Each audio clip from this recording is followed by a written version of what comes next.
प्रधानमंत्री नरेंद्र मोदी ने शंघाई सहयोग परिषद को संबोधित किया। इस दौरान प्रधानमंत्री मोदी ने पाकिस्तान के प्रधानमंत्री के सामने आतंकवाद को लेकर कड़ा प्रहार किया। पीएम मोदी ने कहा कि भारत पिछले 4 दशकों से आतंकवाद का दंश झेल रहा है और हाल ही में हमने पहलगाम में आतंकवाद का सबसे बुरा रूप देखा। मैं इस दुख की घड़ी में हमारे साथ खड़े होने वाले मित्र देश के प्रति आभार व्यक्त करता हूं। पीएम ने आगे कहा कि यह हमला मानवता में विश्वास रखने वाले हर देश और व्यक्ति के लिए एक खुली चुनौती थी। ऐसे में यह सवाल उठाना स्वाभाविक है कि क्या कुछ देशों की ओर से आतंकवाद का खुला समर्थन हमें स्वीकार हो सकता है। हमने हर रूप और हर रंग के आतंकवाद का सर्वसम्मति से विरोध करना होगा। मानवता के प्रति यह हमारा कर्तव्य है। भारत के प्रधानमंत्री नरेंद्र मोदी ने अपना पक्ष रखते हुए कहा कि आतंकवाद, अलगाववाद और जातिवाद बड़ी चुनौतियां बन गई हैं। आतंकवाद पूरी मानवता के लिए साझा चुनौती है। कोई देश, कोई समाज अपने आप को इससे सुरक्षित नहीं समझ सकता। इसलिए आतंकवाद से लड़ाई में भारत ने एकजुटता पर बल दिया है। इसमें एससीओ ने भी बड़ी भूमिका निभाई है। उन्होंने कहा कि इस वर्ष भारत ने संयुक्त सूचना संचालन को लीड करते हुए आतंकी संगठनों से लड़ने की पहल की है, टेरर फाइनेंसिंग के खिलाफ आवाज उठाई है। इस पर मेरे समर्थन के लिए मैं आभार व्यक्त करता हूं। देखते हैं पीएम मोदी ने इस सिलसिले में आगे क्या कुछ कहा है। हमारे शानदार स्वागत और आतिथ्य सत्कार के लिए मैं राष्ट्रपति श्री का हार्दिक आभार व्यक्त करता हूं। आज उज्बेकिस्तान का इंडिपेंडेंस डे है। कल किर्गिस्तान का राष्ट्रीय दिवस था। इस अवसर पर मैं दोनों लीडर्स को बधाई और शुभकामनाएं देता हूं। एक्सेलेंसी, पिछले 24 वर्षों में एससीओ का पूरे यूरेशिया क्षेत्र की एक्सटेंडेड फैमिली को जोड़ने में बहुत महत्वपूर्ण योगदान रहा। भारत ने एक सक्रिय सदस्य के रूप में हमेशा कंस्ट्रक्टिव और सकारात्मक भूमिका निभाई है। एससीओ को लेकर भारत की सोच और नीति 3 मुख्य स्तंभों पर आधारित है। एससीओ, एस सिक्योरिटी, सी कनेक्टिविटी, ओ अपॉर्चुनिटी। पहले स्तंभ एस यानी सिक्योरिटी के संदर्भ में मैं कहना चाहता हूं कि सुरक्षा, शांति और स्थिरता किसी भी देश के विकास का आधार है। किंतु इस मार्ग में आतंकवाद, अलगाववाद और अतिवाद बड़ी चुनौतियां हैं। आतंकवाद सिर्फ किसी देश की सुरक्षा ही नहीं बल्कि पूरी मानवता के लिए एक साझा चुनौती है।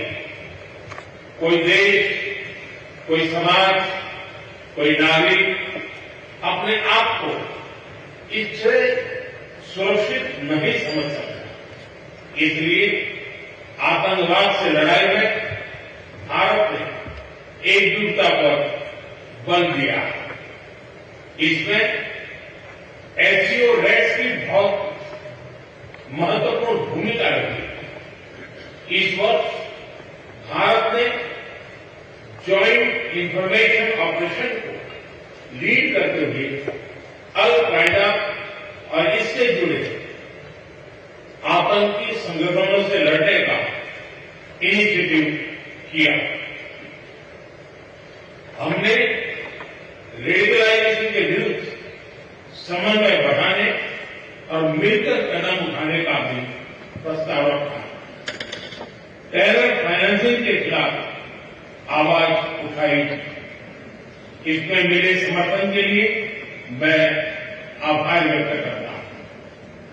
एक्सेलेंसी, भारत पिछले 4 दशकों से निर्मम आतंकवाद का दंश झेल रहा है।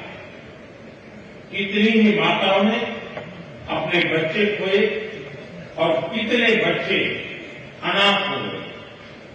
हाल ही में हमने पहलगाम में टेररिज्म का बहुत ही घिनौना रूप देखा। इस दुख की घड़ी में जो मित्र देश हमारे साथ खड़े रहे, मैं उनका आभार व्यक्त करता हूं। यह हमला केवल भारत की अंतरात्मा पर भी आघात नहीं था, यह मानवता में विश्वास रखने वाले हर देश, हर व्यक्ति को खुली चुनौती थी। ऐसे में प्रश्न उठना स्वाभाविक है, क्या कुछ देशों द्वारा आतंकवाद का खुलेआम समर्थन हमें स्वीकार्य हो सकता है? एक्सेलेंसी, हमें स्पष्ट रूप से और एक स्वर में कहना होगा कि आतंकवाद पर कोई भी डबल स्टैंडर्ड स्वीकार्य नहीं होंगे। हमें मिलकर आतंकवाद का हर रंग में, हर रूप में विरोध करना होगा। ये मानवता के प्रति हमारा दायित्व है। एक्सेलेंसी, अब मैं दूसरे स्तंभ सी यानी कनेक्टिविटी पर अपने विचार रखना चाहूंगा। भारत का हमेशा से मत रहा है कि मजबूत कनेक्टिविटी से केवल व्यापार ही नहीं बल्कि विश्वास और विकास के द्वार भी खुलते हैं।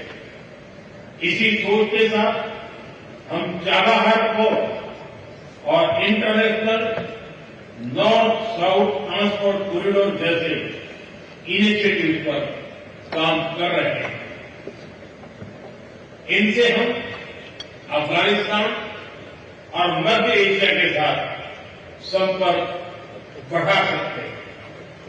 हमारा मानना है कि कनेक्टिविटी के हर प्रयास में संप्रभुता और क्षेत्रीय अखंडता का सम्मान होना चाहिए। यही एससीओ चार्टर के मूल सिद्धांतों में भी विदित है। Connectivity that bypasses sovereignty, losing trust and meaning. Excellency, तीसरा स्तंभ है ओ यानी अपॉर्चुनिटी।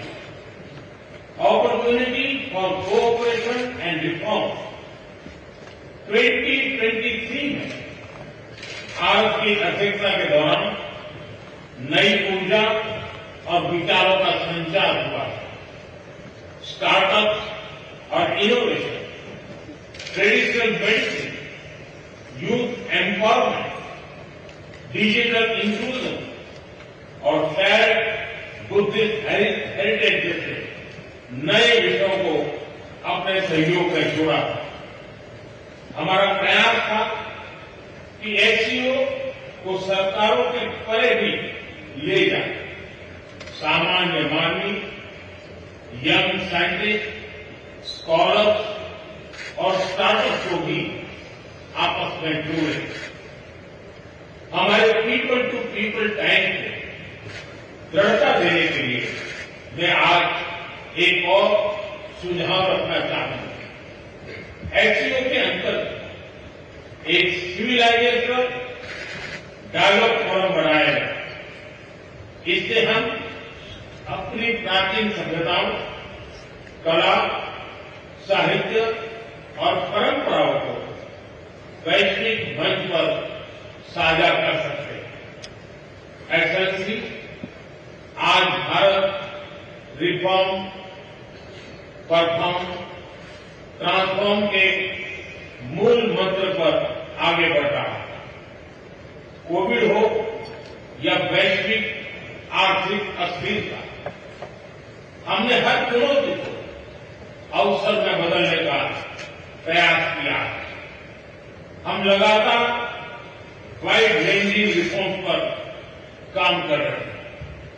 इसे देश में विकास के साथ साथ अंतर्राष्ट्रीय सहयोग के लिए भी नए अवसर खुल रहे हैं। मैं आप सभी को भारत की विकास यात्रा से जुड़ने के लिए आमंत्रित करता हूं। एक्सेलेंसी, यह खुशी की बात है कि एससीओ भी समय के अनुरूप इवॉल्व हो रहा है। ऑर्गेनाइज्ड क्राइम, ड्रग ट्रैफिकिंग और साइबर सिक्योरिटी जैसे समकालीन चुनौतियों से निपटने के लिए 4 नए केंद्र बनाए जा रहे हैं।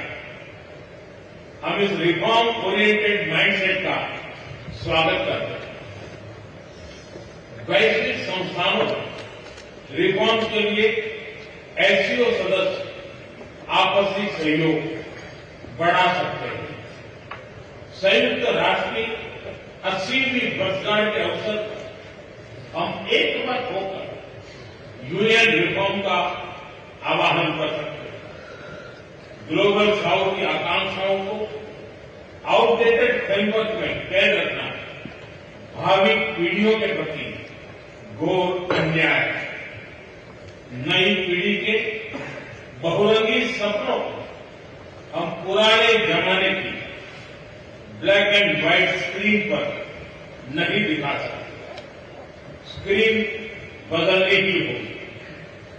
एचसीओ मल्टीलेटरलिज्म और इंक्लूसिव वर्ल्ड ऑर्डर का मार्गदर्शक बन सकता है। मुझे खुशी है कि इस महत्वपूर्ण विषय पर आज एक स्टेटमेंट जारी किया जा रहा है।